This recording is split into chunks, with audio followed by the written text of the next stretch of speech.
Welcome to the Capitalist Corner, everybody. I'm Michael Liebowitz. I am not only the co-host of this particular program, but I am also the vice chairperson of the American Capitalist Party, which you can find at americancapitalistparty.org. We've got great ideas. We've got a great organization. We're growing and we tend to make a difference.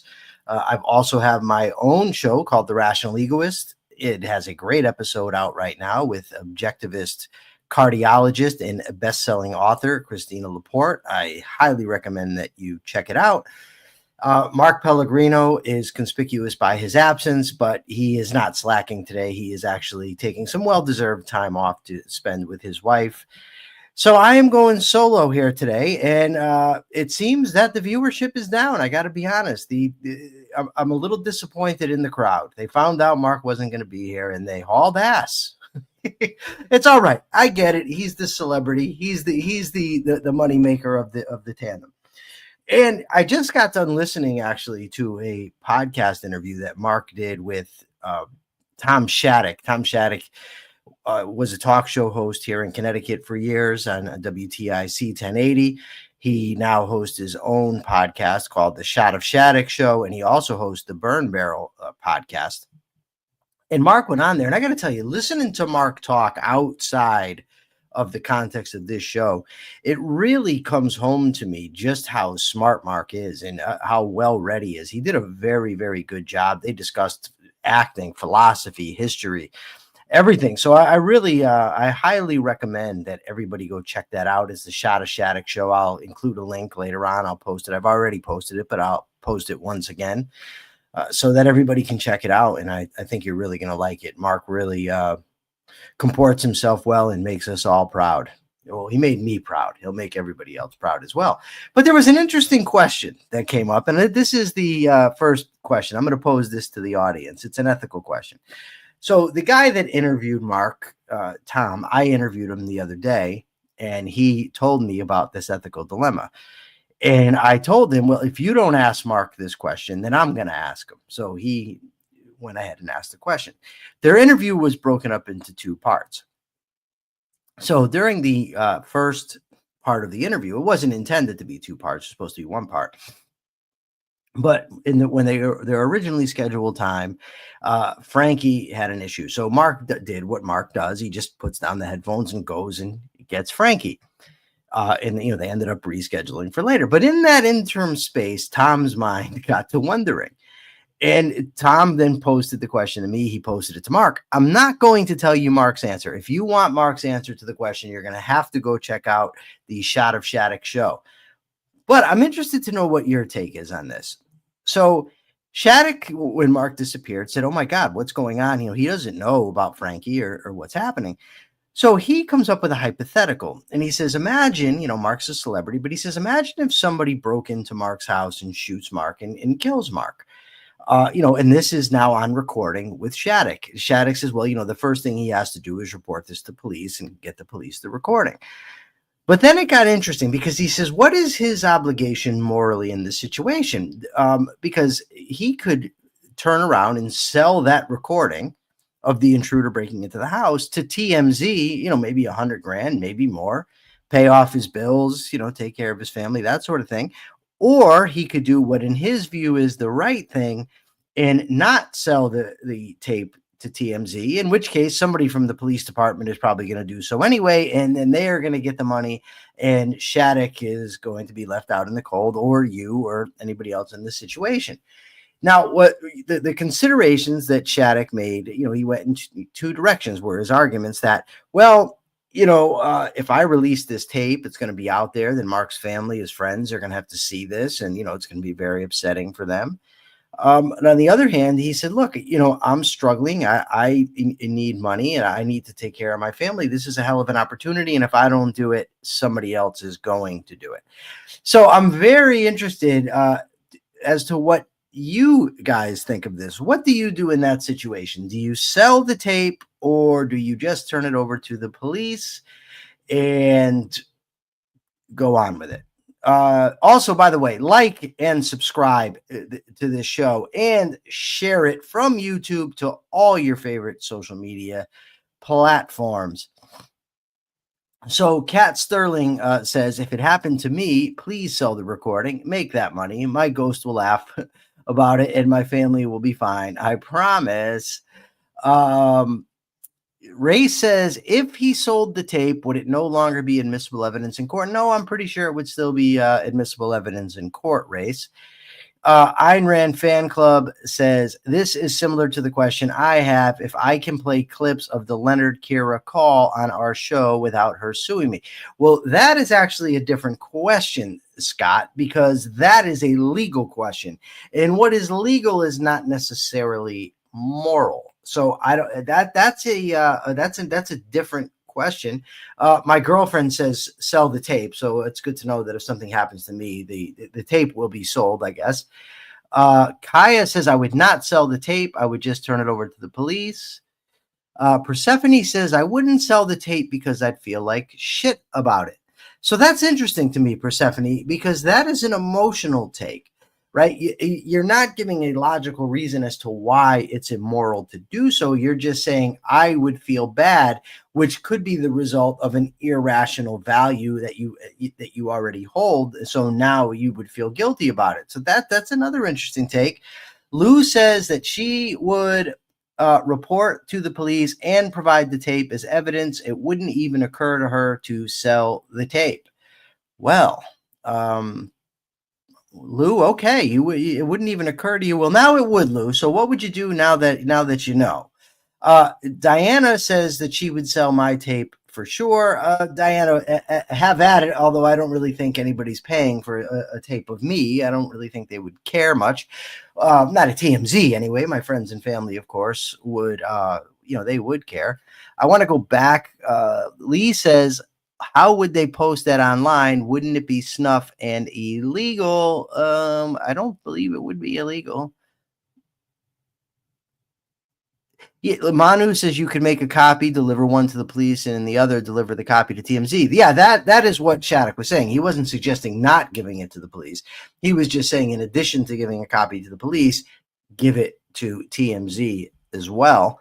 We've got a lot of answers coming in on this one here. Lou says, still handing it over to the police. Justice is my priority. I wouldn't do anything that might risk the evidence. Whoa. Okay, Lou.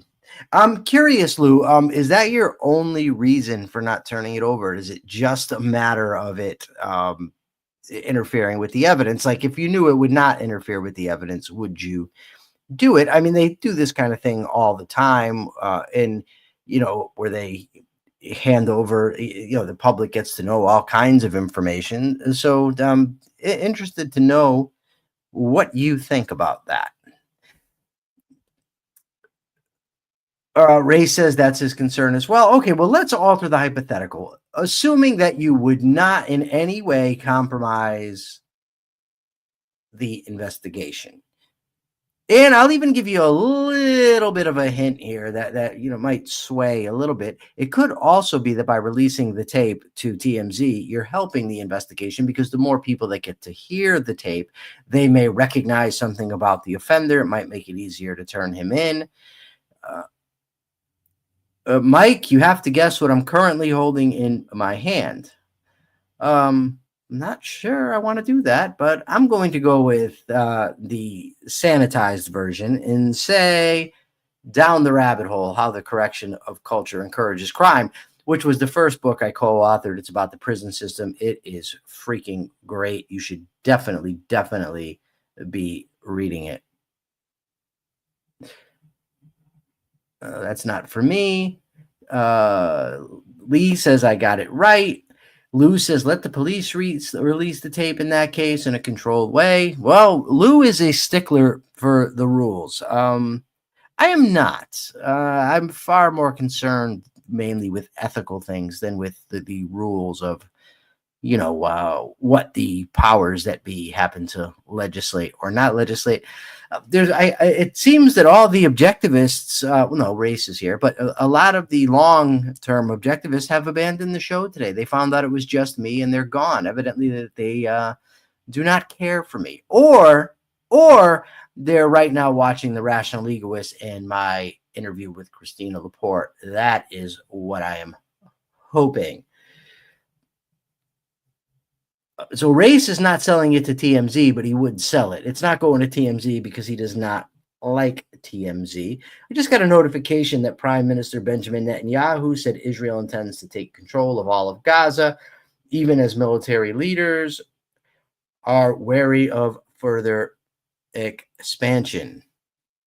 So let me see what we've got in our queue today. We've got this one I found interesting. So during the riots concerning what happened to George Floyd, there was a lot of statues that were taken down, Confederate statues. Lou also says she would not want to benefit from a tragedy. Benefit from my tragedy, Lou. If something happens to me and you can make a buck, go ahead. I promise it's not going to bother me if I'm dead. Okay, so Trump says now he's planning on restoring the Confederate statue of, what's the guy's name? Pike, but I want to get the guy's first name right. Confederate General Albert Pike. The Trumpster, he wants to restore this in Washington, D.C., put the statue back up. And I got the articles in Mother Jones, and Mother Jones is a far left,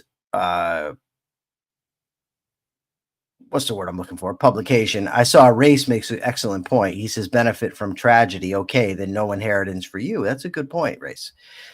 Race is a smart cookie. But back to the Confederate statue. So the people from Mother Jones, I thought they put a good argument forth, and I happen to think it's a good argument when it comes to these statues. Is look, this guy was a defending slavery. There's reports that he was part of the KKK. He commanded Native Americans against the Union soldiers, where the Native Americans scalped Union soldiers, and ultimately the guy is a traitor to the country. So why celebrate the traitors to the country? So, I mean, why would we? Why do people in this country like to, celebrate the Confederate States? I'm not aware of any other country that celebrates traitors. I could be wrong in that. I certainly don't know the history of every country, but it seems wrong to me that you'd be celebrating traitors and racists with statues. And then the argument comes up frequently. Well, it's historical. We got to have the history up. And to that, I say codswallop, because you don't put statues up just for history. Statues are celebratory. You're celebrating the individual by putting the statue up. And now, as a Jewish person, I can't imagine. I mean, what if you lived in Germany and they put statues of Hitler and other members of the, or members of the SS up? And they said, well, that's our history. We want to celebrate our history. You can't, you're just denying history. That would just be bullshit. Codswallop. Ray says from his understanding, and he could be wrong, General Lee was also a significant figure in the Reconstruction period. He put up his own money to actually repair the damage done. I don't know, Race, but this is not a statue of General Lee. So I don't know. There are certainly factors that could come into play, but ultimately you're talking about people that picked up arms against the country. Why would the country then celebrate these people? But anyways, I mean, what do you guys think? Anybody, just feel free, chime in, let me know. Give your opinion, and we'll see what we do with it. And if you're wrong, I'll tell you, because that is how I actually can. It was a statue of Albert Pike, Race Jacobson. It was a statue, and Manu says, if I was streaming, damn, okay, I would not sell the tape. Final answer, Manu. You're all over the place on this, so we need to, you gotta pick a side. The great and wonderful Gary Menard from the Northeastern Objectivists over there on Facebook, everybody should be checking that out. He says books are for history, not parades or statues. Yes, Gary Menard is right again. One of the smartest people on the planet, obviously. And again, my test of judging someone's intelligence, if you agree with me, then obviously you are a brilliant person. So as of now, Gary Menard is the smartest person in the chat. So that's all. That's all I'm going to say until more people agree with me. Manu says she just did. She's not selling the tape. I got to be honest. I really don't know what I would do in that situation. It would also kind of depend, I think.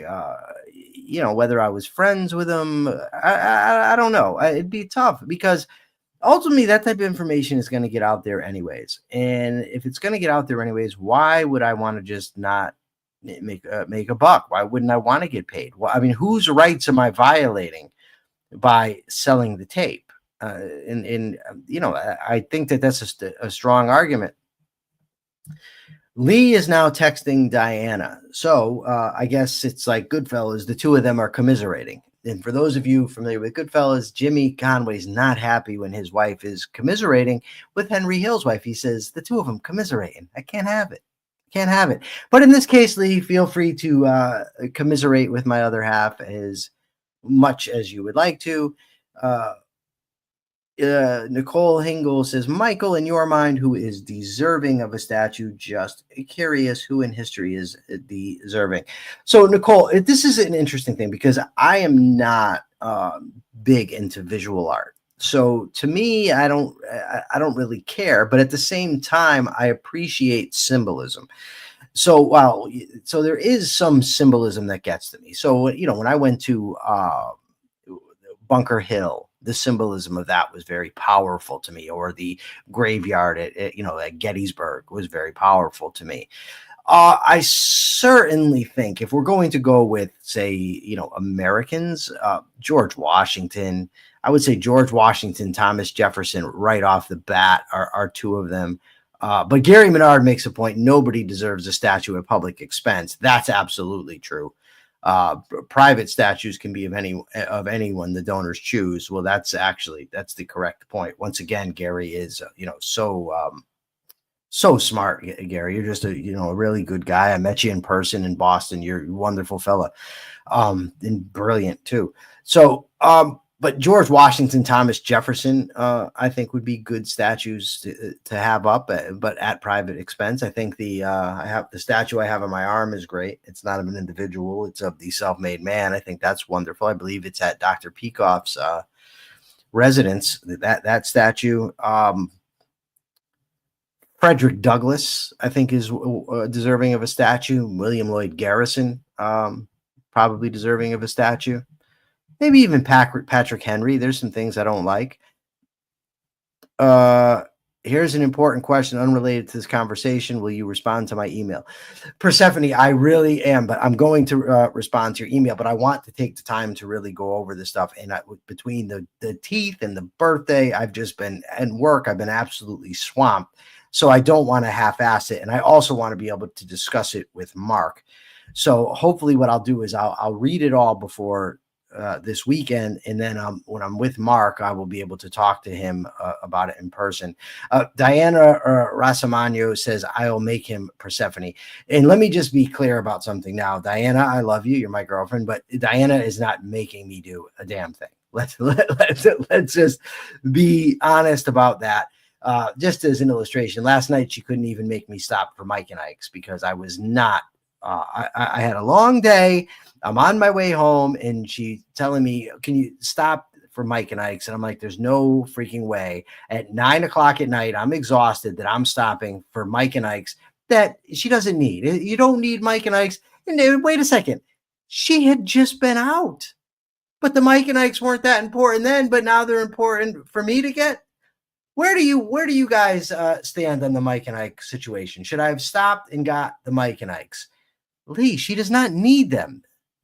This is craziness. What are you people turning on me over this issue? If somebody wants a snack, they can get their own snack. I get her snacks all the time. I get her sodas. I do whatever I can, all types of stuff. But it was 9 o'clock at night. I had a long day. I'm driving here, there, all over the place. I did a ton of work yesterday. And now I'm out right when I'm on my way home. Like I'm right at the door. I was right at the door from getting into bed. And she says, "Can you get Mike and Ike's?" Well, no, I'm not doing that. I'm not. I'm sorry. No Mike and Ike's. I'm no Mike and Ike person. That's all there is to it. Everybody in this audience can turn, they can flip, whatever you want. In this situation, I am right. I'm waiting to see Gary Menard tell me that I'm right because he is the smartest person going today. So Let's go to the next story, I suppose would be a good way to go here. So, violent crime. There's an excellent article today in the Reason magazine. Violent crime rates fell again in 2024, and they're likely to keep dropping. And this is a trend that's been going on with some slight interruption for decades now. And it's inconvenient for the Trumpster who, continues to argue that, we're a nation of carnage. There's crime in the streets, and people are not safe. Everybody's unhappy, that sort of thing. He especially likes to attribute it to the immigrant population, especially those who he has deemed to be illegal immigrants. But it's just not so, Donald. I'm sorry, but it just is not the case that crime is on the rise. And they went through a whole list of different crimes in this article: rape, murder, robbery. So violent crime is down. That's all there is to it. What is your take? The people that are in America here, not you Brits. I love the Brits. Okay, I love you guys. You're our parent country, but in this case, it's just about America. So I'm curious as to what the people feel. What's your sense? Do you think that crime is on the rise, or is crime slowing down? Because according to the stats, the crime is slowing down. Lee, you are certainly free to discuss the crimes that are happening in the under the Union Jack, but you're not going to know what's happening over here. So, but you can tell us. That's fine. Everybody loves candy. There's nothing wrong with candy. Well, there is something wrong with it. I mean, it is extremely unhealthy for you. It's not a good thing to be eating candy. Diana, I think, eats too much candy, and it's not healthy. So there is that. I am concerned for my girlfriend's health. So, that's my take. And if the women want to rise up against men who don't buy them candy, then they can rise up all they want. But the bottom line is, let me just tell you something. Since we're going to drag this out there, do you know how many times I'll say simple things? Can you do this for me real quick? Oh, you should see it.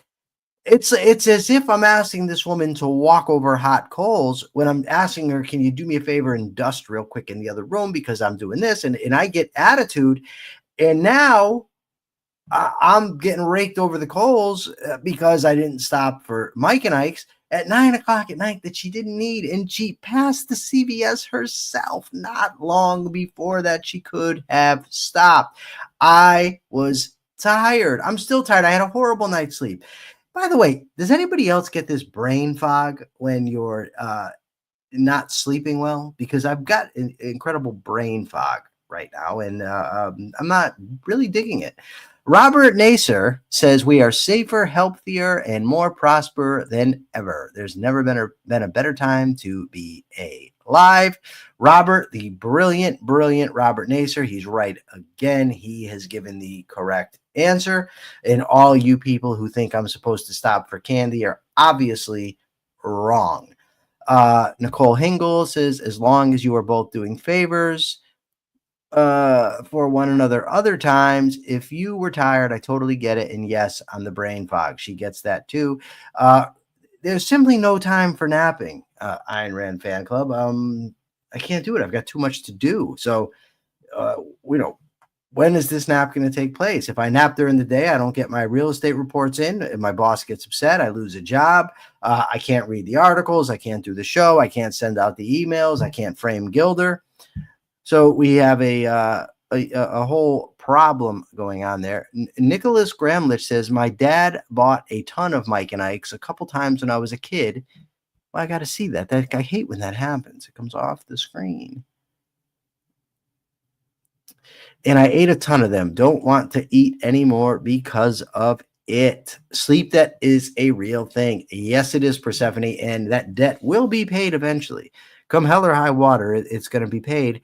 My hope for this whole situation is that it's going to be paid tomorrow. Well, no, I got to get up at 5 a.m. to pick up my said girlfriend from work. At 5 o'clock in the morning, I'm getting up to go pick her up, a half-hour drive each way. And that's what I'm doing because I am a wonderful guy. Whether or not I'm stopping for Mike and Ike's, I'm going to be picking her up, and then I'm going to come home and hopefully I can get a nice sleep after that. If not, it's going to have to wait till Sunday because I got to get up early Saturday to go to the Mark Pellegrino extravaganza. If our president would simply go away, this would be just shy of paradise. Yes, yes, yes, yes. Oh, MD 2020. Is that Mad Dog 2020 as in the booze? I wonder. He says, unfortunately, the way we consume political media gives us a false collective perception of certain groups. When it comes to crime, it's low-level collective thought. Yes, it is. And Kat Sterling says that Mark cannot handle the show on his own. I kind of gotta agree. I mean, as smart as Mark is and as great as he is, I don't know if he could do it on his own. Gary Menard says naps do not replace 8 hours. Gary Menard, maybe we get a statue of Gary Menard going because Gary Menard is one smart guy. All right, let's go on to the next story here and see what we're dealing with. I'm sure I didn't get any Psychology Today articles today. That's a shame because I really enjoy those. I woke up 5 o'clock I woke up at 2 o'clock. Couldn't sleep, so I just went in, got all my articles, and then went back to bed. And let me tell you, now Diana gets up for work, and if I make the slightest peep while she is sleeping, I get hammered for this. This woman gets up, wants to tell me, hey, all this, turns the light on, goes to take a shower, has her alarm on snooze, so then the alarm wakes me up. But I don't see anybody getting upset about that. I'm sure all the women in the audience are just very, very, very understandable. So, all right, let me find something here. I kid. I absolutely adore Diana, but let's put things in perspective when it comes to these Mike and Ikes. All right, what's this? Here's a story for Lee. This is an article from Reason Magazine from Elizabeth Nolan Brown, and it is about not coming up on the phone. It's 10 consequences from the new online content laws in Great Britain.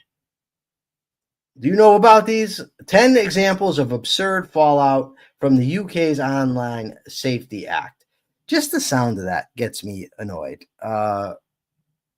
The Online Safety Act, and it's always under the guise they're going to protect the children. But let me just read some of the things that they said are the what's happening because of this, right? Now, first of all, people are circumventing it. I learned something about today, VNP. I forgot what it stands for already, but it's a way to just get around all this crap. When they try to regulate your speech and regulate what you can see, people are seeing it anyways. So you're getting NoFap. Per the Free Speech Coalition, Reddit has now blocked NoFap in the UK. I don't know what NoFap is, but nonetheless, you can't do it. Also, NoFap is an this can't. I don't know. This is. Look, I'm all for rights, and they should be free to do it. But who the hell gets in this group? NoFap is an anti-masturbation forum. And now you can't access it in the UK. So all you anti-masturbation folks in the audience, you cannot, you can't go into this group any longer. That's one of the consequences.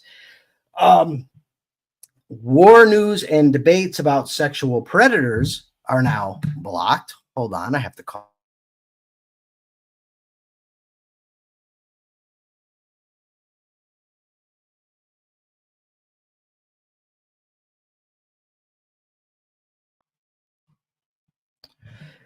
So you can't get war news, debates about sexual predators, historical art is off limits. Yeah, what's some more? A man with face tattoos got locked out because it could not pick up on his face. Subreddit sabotage, shadow banning sex workers, gamers are getting carded. A thread about things being blocked has been blocked. There is just, I'm getting a text from my lovely lady now telling me that I'm a jerk. That's not nice. I love you, Diana, but you have to be honest about things. Now, we got some comments here. Nicholas Gramlich says this is a weird thing to ban. Yeah, it seems a little strange. Kat Sterling says fapping is slang for climaxing. Okay. What the hell do I know? I don't know. I'm dumbfounded because I have a difficult enough time saying climaxing. So fapping, I'm just not going to get it. Kat Sterling says in Texas you can't own more than a certain amount of adult toys. What? What is that true? Lee says climaxing is a fun word. Okay, we're not going to get into climaxing because some of those kids are trying to break porn addiction. Ray says, Race, I can understand your point, and I'm not saying that the internet cannot be a harmful thing, but I just it sickens me the amount of censorship that goes on in the name of protecting a few whom ultimately you're not going to be able to protect anyways. So it's just not a good idea. And as they talk about in the article, these kids are figuring out how to circumvent it anyway, so they're getting to see it. It's just it's not a good policy. And around the world, it seems we're having this problem, the war on free speech. So much so that they're calling it a free speech recession. Okay, this is getting crazy. Lou says more sites will probably end up blocking UK traffic now because of the cost of compliance. Well, there you go. You got that too. So this war on free speech, it's based on a book. It's an article from the Daily Economy, and it's by Julian Adorni. And it's based on a book called War on Words, 10 Arguments Against Free Speech and Why They Fail by Nadine Strassen and Greg Lukianoff. And I guess it's directed primarily at those on the left because the article argues that while the right is certainly are not paradigms of defending free speech, the left actually is worse. And I just want to go towards some of these stats. Now, the premise, I guess, of this book is that without free speech, you can't have, for instance, the civil rights movement of the 60s. There's no way to fight, injustices, that you have to have free speech. I just want to read to you some of these numbers. So in 2025, the College Free Speech Rankings Report surveyed 58,807 students from 257 colleges and universities, and they found that political ideology correlates strongly with intolerance for supposedly offensive speech. And the more left-leaning a student is, the more likely they are to support illiberal and even violent measures to shut down speakers. 84% of very liberal students said that shouting down a speaker to prevent them from speaking on campus is at least rarely acceptable. 38% of these folks said that using violence to stop a campus speech is rarely acceptable. So sometimes it is. Now, the article here points out that the Trump administration is no friend to free speech, but nonetheless, the grassroots support for censorship is coming from the left. Free speech is vital. We need to be able to say what we want, what we think. We should not be afraid of speech. We shouldn't be afraid of opinions. As long as people aren't trying to, for instance, organize violence or conspiring to kill others, we should be acceptable. Is that even a word, acceptable? Well, like I said, we make up our words here. So we should be accepting and acceptful of speech. The idea that there is now a free speech recession is just absurd. And the article makes a very good point that once you start censoring speech, two things. One, there's a reaction where now people want to say the stuff and people become more attracted to it, but also to cover the stuff. And they gave an example of a Holocaust denier. They didn't say his name in this article, but by covering, they were trying to censor this Holocaust denier. But in order to report on it, they had to report what he was denying, who he was, where it was, and they brought more attention to it than would have been brought to it had they just left it alone. Listen, Holocaust was absolutely atrocious. I think that Holocaust deniers are just disgusting human beings. I think the amount of anti-Semitism online right now is gross. I do not think it's the government's role to stop these people from sharing their sharing their vile views. They ought to be allowed to do it. Now, whether private entities should be platforming or not is a different subject, but that ultimately is up to those entities. Okay, they're talking supernatural. The chat is out of hand as always, people. So that's that. I think I have to text Diana because she's mad at me about the Mike and Ike's, I fear. And so I have to just text her to tell her I love her in case she has stopped listening. Lou says there are a lot of restrictions to free speech here in the UK. It doesn't feel free. Robert Nasser says freedom of speech equals freedom of thought. Yes, it most certainly does. And everybody's in there now. So let me back up. He says to claim that you can think freely without the right to speak your thoughts is an affront to reason and life on earth. Robert, you are on freaking fire. Let me tell you. Lee says she loves Diana too. Okay, I'll tell her. Let me just post that in.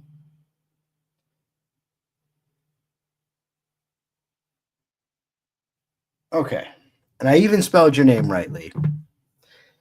All right. Well, there doesn't seem to be a lot of comments on this free speech stuff, so I guess I'll move on to what is next.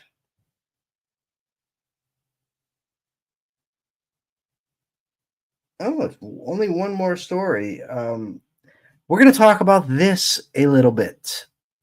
Well, Lee, I got to tell you, you say it's only 5 letters, but who the hell spells Lee that way? That looks more like Leah. Everybody knows it. So, you gotta, I don't know, whatever. What the hell? I don't even know what the hell I'm talking about at this point. Got brain fog. I'm here alone. My girlfriend's mad. The chat turned on me. They're talking sex toys. Okay. So Ghislaine Maxwell is transferred to a minimum security prison. And the article is again from Reason Magazine, CJ Ciaramella, and he talks about this, and he's talking about how rare it is for sex offenders to be transferred to these prisons. And I really just think it's a disgusting thing. I mean, the families of, I can't say the name, but the girl that killed herself, I don't know how to pronounce it, and I don't want to butcher it. Jeffrey, Virginia, whatever. I don't know. But her family's not happy about it. Other families of the victims of this sex trafficking are not happy about this. And quite frankly, I don't blame them. Distracted, sorry. I don't blame them. This seems very ridiculous to me as somebody who spent a lot of time in prison. This is a very rare thing. It looks to me like there's some corruption in the mix. I don't know that for sure, but we'll see. We'll see what happens. We're going to see what occurs. Nicole Hingle says, I didn't turn on you, Michael. I missed the sex toy discussion because I'm working and listening. Okay. Robert Nasser says people have tried to correct him regarding the pronunciation of his own name. That is some kind of wonderful. Okay, look, I'm basically out of things to talk about. So if you guys got some questions, feel free to ask. I'll answer pretty much anything. If not, I'll come in, I'll give a capitalist thought of the day, and we'll see you back here tomorrow. So, oh, you got to like, you got to subscribe, you got to share the program, folks. You got to go to AmericanCapitalistParty.org as well. And you've got to check out my podcast, The Rational Egoist. And remember to check out Mark's interview with Tom Shattuck. I will be posting it shortly.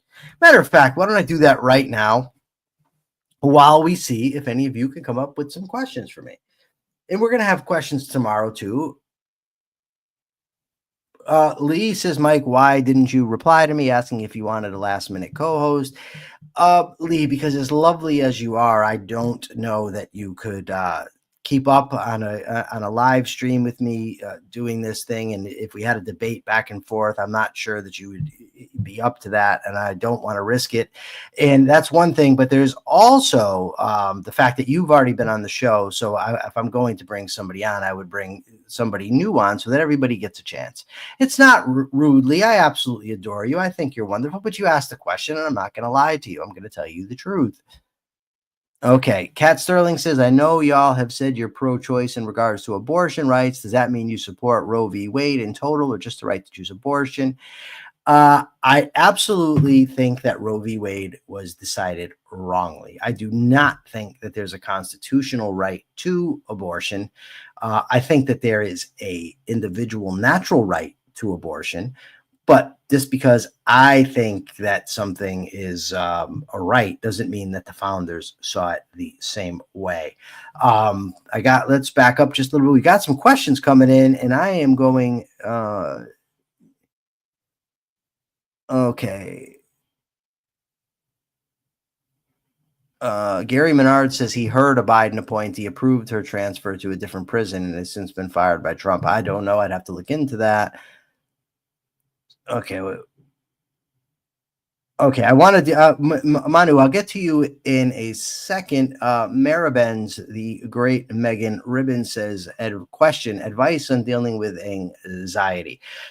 Not really a question, Megan, but I'll see what I can do as somebody that has suffered with massive amounts of anxiety in my life.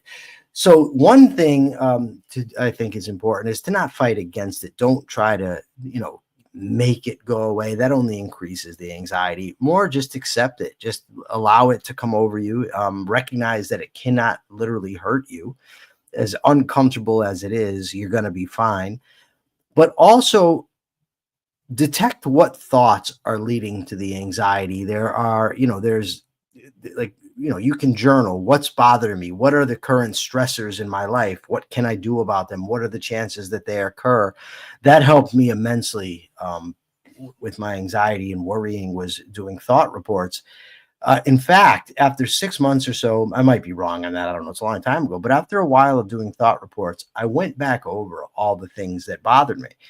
And I realized that all these things that stressed me out and aggravated me and caused me to worry, I think 99% of them never even occurred. Nothing came of them. I spent all that time worrying for nothing. You can also Google the downward arrow technique, and I'm not going to get it exactly right because it's been a long time since I've employed it, but it's basically what's bothering me, why, and you keep going and keep going and keep going, and you can see, you trace it to what thoughts are actually really at the root of the anxiety, and then you can work at altering those thoughts.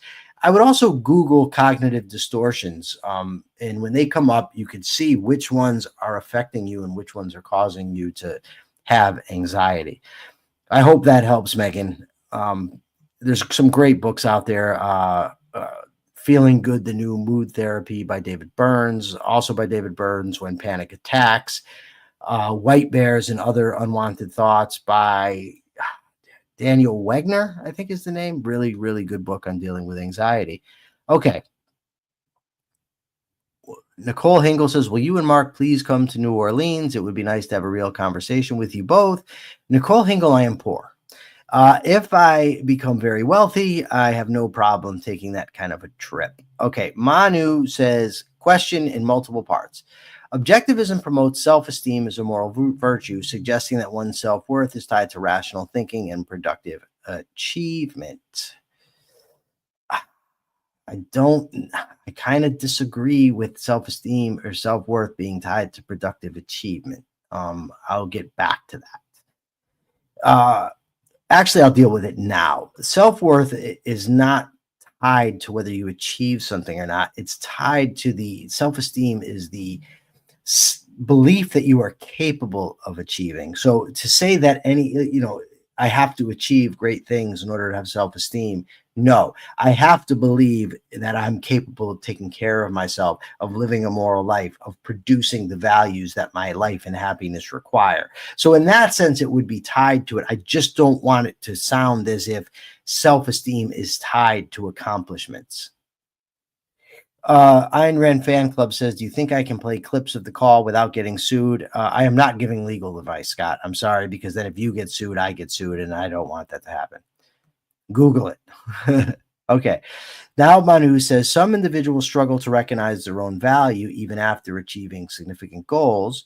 They tend to downplay their accomplishments and fail to see the intelligent potential that others recognize in them.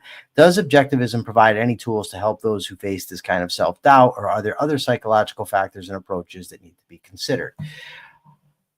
I think broadly speaking, yes, objectivism does offer it. It talks about, using reason. So Leonard Peikoff actually has a section in OPAR where he discusses not setting unrealistic standards and tying your self-esteem to unrealistic standards. I think that's important.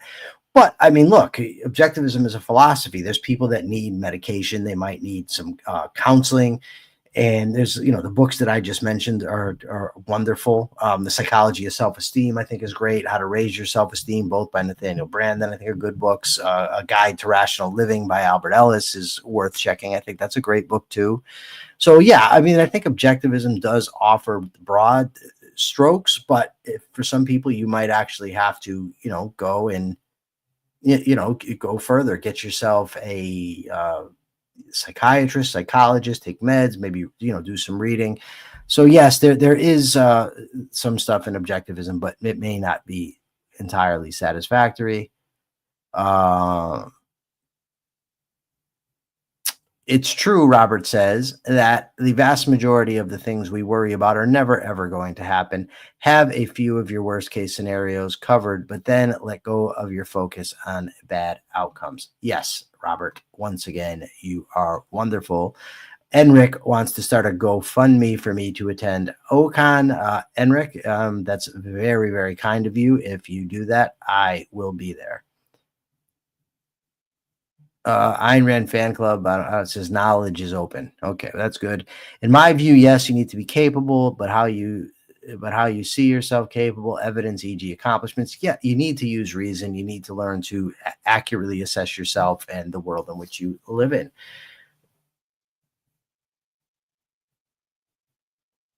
I did not see that, Lee. What you're asking about. Okay, it is now time for the capitalist thought of the day. And I just thank everybody for sticking around, for having this great discussion with me, for participating. It's been wonderful. The capitalist thought of the day, I'm going to make it refer to the anxiety and the mental health issues that Megan and Manu referenced. I've struggled with mental health issues my entire life. They've been difficult at times. I've had anger issues, anxiety issues. I've suffered from depression. And the only way I really know, I guess it's two ways, and there's a unity. It's by thinking and acting. It's by actually changing the way that I view myself, the world, and the future, changing my value structure by paying attention to my thinking and correcting it when it goes astray, committing to reason. But you have to ultimately act these things out in reality and give yourself credit when you are, when you do correctly, when you make the right moral choice, when you accomplish things. Give yourself credit, praise yourself, understand that, life can be difficult, and, to struggle is a very real thing, and not everybody does it. So if you make the effort and you put forth the that effort I'm talking about, if you do that, you certainly deserve praise. And a measuring stick that I personally use, I've used it for quite some time, is I want to avoid complacency, but I also don't want to be too tough on myself. So if I notice myself getting too complacent in my growth, I look at how far I want to go. And so I know that there's still a long way and I have a lot of work to do. But if I'm ever feeling down on myself, I look back at how far I've come. And I don't want to discount either of those things. And I think that that is a pretty good tactic for everybody if you employ it. Let me see. There's a question. Manu wants to know if there's a way she can send me articles on email or something. Yes, you can. Just you can see. Go to if you're on Facebook, go there. You can see my email. If not, just email me liebo1271@gmail.com. Anybody can do it. That's fine. I don't really care. Email me all you want. That'd be great. I welcome it. liebo1271@gmail.com. And I just really want to thank everybody for joining me here today. It's been wonderful. I will see you in a little over 23 hours. And in the words of the great Mark Pellegrino, who I'm hoping will be with us tomorrow, remember to always check your premises.